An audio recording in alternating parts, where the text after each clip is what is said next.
बोले राधा कृष्ण भगवान की जय। गजानन भूत गणाधिदेव दम गवेद जम्बो बलजार भक्षणम उमासुतम जोगि विनाशिकारिकम नमामि विघ्नेश्वर पादपंकजम।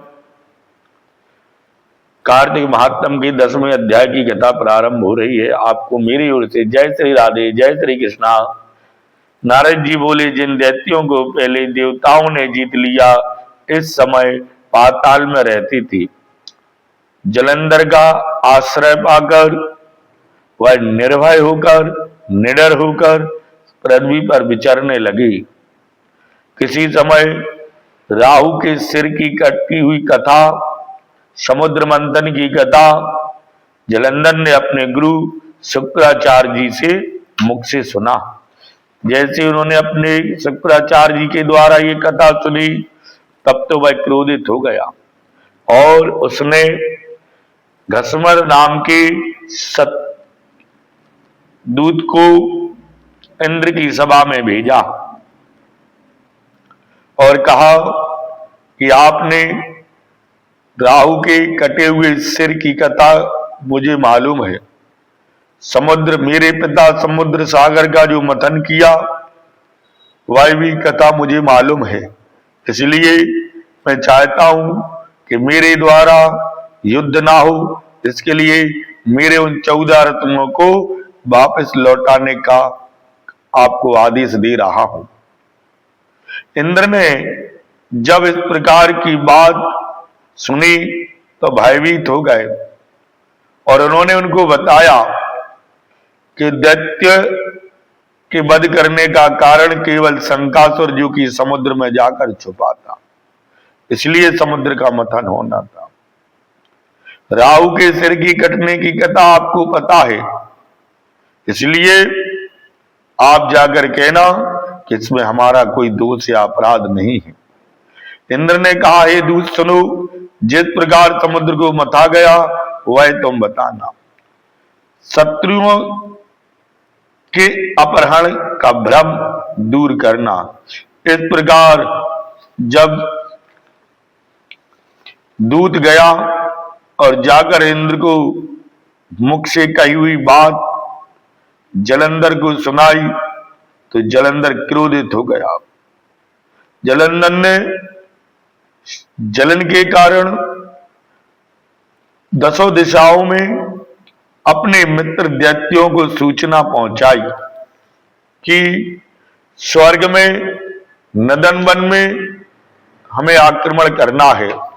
हमारे वस्तुओं को, अमूल्य रत्नों को जिस प्रकार दैत्यों से अपहरण कर देवता ले गए हैं, उन्हें वापस लाना है। इसलिए आप सभी एकत्र हो जाए और अमरावती की ओर चले। दैत्यों ने देखा कि बड़े भारी दैत्य की सेना नगर को घेर रही है। देवता और दैत्य की सेना में युद्ध होने लगा।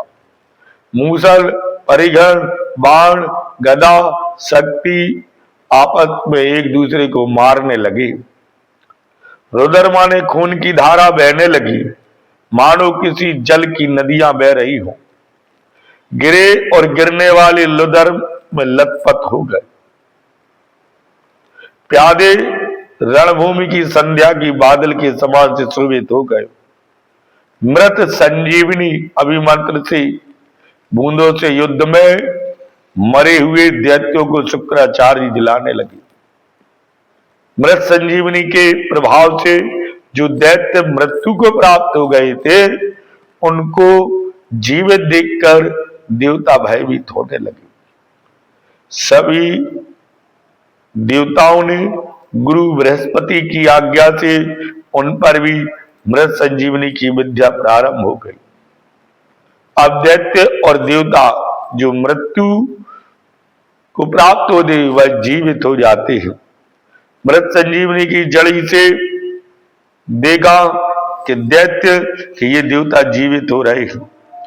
जलंधर द्रोणाचल को लाकर समुद्र में फेंक दिया और महायुद्ध में आ गया। तदंतर देवता को मारे देखकर द्रोणाचल पर बृहस्पति गए और वहां द्रोणाचल को उन्होंने देखा कि जलंधर ने द्रोणाचल का अपहरण कर लिया है, जहां से वो मृत संजीवनी जड़ी बूटी ला रहे थे।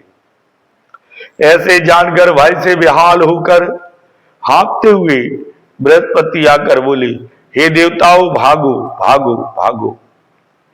दैत्यों से जीतने योग्य नहीं है, क्योंकि वह महादेव के अंश से पैदा है।